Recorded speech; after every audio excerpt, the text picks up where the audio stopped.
It's a mad day again. Champion squad. Rudunura Rafu. Pamahoma wamwema analyst. Wanogoitaji journalist. Towashandisera my tactics. Nyangwe wakawanja politics.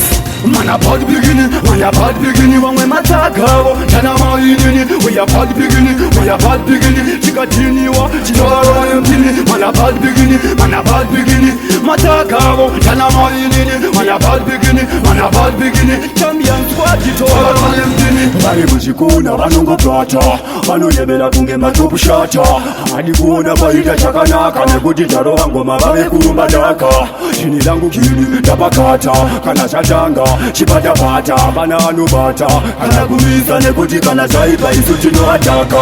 Man a bad beginning, man a bad beginning. Wamwe matakawo, tana maini. We a bad beginning, we a bad beginning. Chikatiniwa, chitoro ympini. Man a bad beginning, man a bad beginning. Matakawo, tana maini. Man a bad beginning, man a bad beginning. Champion squad, chitoro ympini.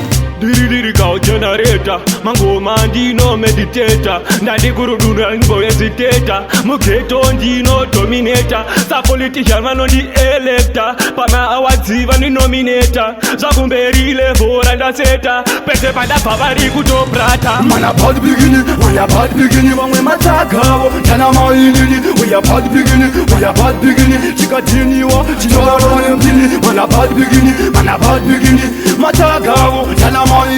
Man a bad beginning, man a bad beginning. Champion squad, chitoro ympini. Bari mujikuna, vanongo prata. Vano yebela kunge matupu shata.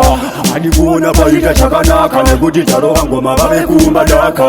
Chini langu kili, tabakata. Kana chatanga, chipata-pata. Bana anubata anakumisa nekuti kana chaipa isu chinoataka.